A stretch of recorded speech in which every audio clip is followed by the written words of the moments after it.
Welcome to another Not Part of Your Scene review. Today I am going to talk about the EP, short album, whatever we're calling them nowadays, by Demon King called The Final Tyranny. It is out by Artisan Records, a great record label, putting on a lot of good death metal, tech death, and things like that. So if that's your genre, Artisan is definitely something you want to go look into on Bandcamp or Facebook or Twitter, wherever they are, you know. So Demon King is, I don't know when you call something a supergroup. Wouldn't call Demon King a supergroup, but they are made of members from In Full Darkness and Inferi, and this is their, as far as I could tell, I haven't gotten any demos or seen anything out there. As far as I can tell, their first release, and it is 4 songs called The Final Tyranny. Listening to this, you start to think like what makes something original, and also does something need to be original? I would say Artisan era. I just called them Artisan earlier, but I would say Artisan era. Nothing really sticks out as groundbreaking on there. They're just a great label that puts out like really good death metal and tech death and like some grimy stuff. The stuff that seems to come out of there, I don't know how much they're involved in the production, but it seems to be good production, good sound, and everything. So when you get to something like Demon King, you go, well, what's good about it, especially in the context of Artisan, and what's original about it, and how much does that matter? So what I would say, my initial thought about Demon King is that as I was listening to it, there's never a time that I didn't enjoy what I was listening to. But like, this trope, this is a trope. This is something that happens in, X genre of music. The vocals, they sound like Carrick Angren or Belphegor or something, like they're blackened death metal vocals. It gets real technical, right? But then it has layered in the back of most of the songs, there is a real symphonic element that you really, I didn't hear on the first listens, and I heard as I listened more, right? Nothing, it's nice that it's there. Nothing super special. That's a symphonic death metal trope, and we have a blackened death metal trope. It is extremely technical and fast, and a lot of time changes. Do I think that this is going to be like a bastion of technical death metal? It sounds like, those parts sound like technical death metal. The drumming is great, goes all over the places with the time changes. It's not just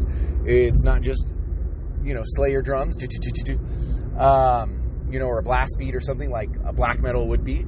But still tropey. So as I listened to this more, I realized that they picked an element of so many different subgenres that it made the album sound, or the EP I should say, have a special sound to it, even though it's a mixture of trope built off of trope.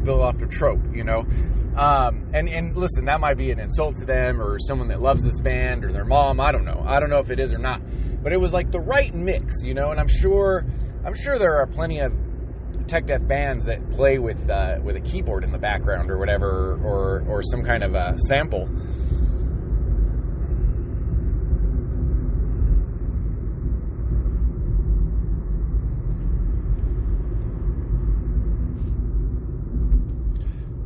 But this was just well produced. It was well put together. It gave me more the more I listened to it, and it was just solid all around. Even though individually, when I think about things, there was nothing super special about it, except that it was just really good technical blackened death metal, right? Like, I guess that's where we head when we do things like.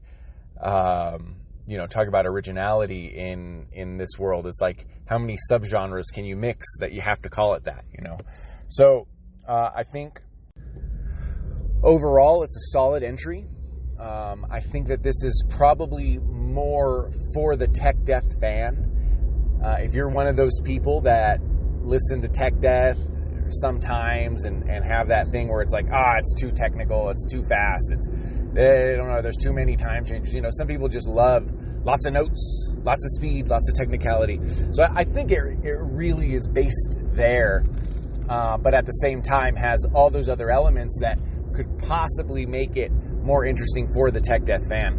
Something else I want to point out, it's a little bit harder to listen to this. I probably got through these 4 songs probably about 5 or 6 times.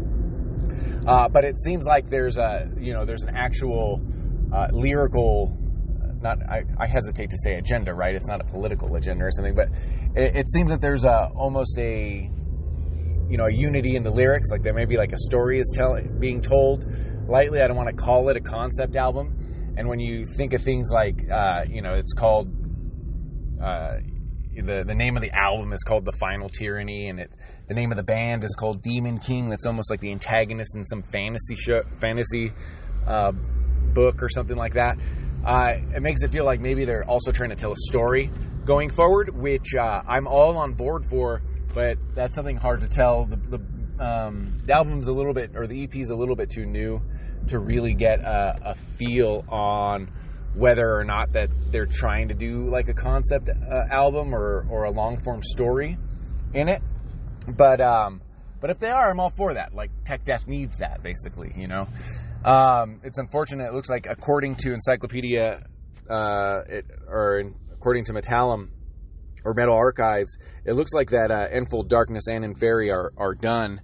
So that's a good and bad thing. Inferi, I'd especially heard, and I like them. But, if Demon King is now Matt Brown et al.'s, project going forward, I think this is a great entry, a great first release to put that out, particularly if you're a fan of tech death and you're not ready to just be annoyed by it. I would say also, too, like, if you're that guy that I like some tech death, but it just gets too generic. If you're that guy, maybe this is for you also, right? Because it's different enough. It's vocal forward and you have that sort of a symphonic undertone under it. So very enjoyable. At the end of the day, I think it is something worth listening to no matter what, because it is only 4 songs, so it doesn't drag on, and probably something to stream and then follow the band and see what comes out next, especially if it's on Artisan Era. And then you could decide whether you need the physical, the CD or the vinyl or whatever floats your boat.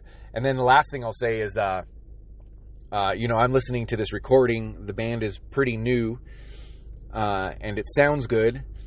I don't know if they're using a click track. I don't know how many takes they did. I don't know how much, studio magic goes into it.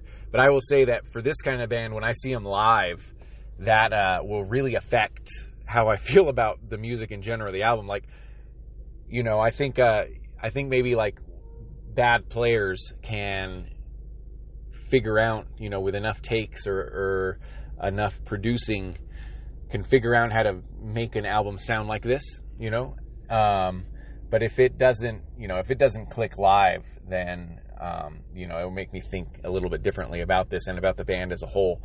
So, and I can think of a few bands that happened to, even when I've seen them play tight and then I've seen them again later. I'm trying to think of the one band I'm talking about. They're Australian. They have that album, Portal of I or Portal of One or something like that. They were great the first time I saw them. The second time I saw them was the beginning of the tour, and they hadn't toured in a while.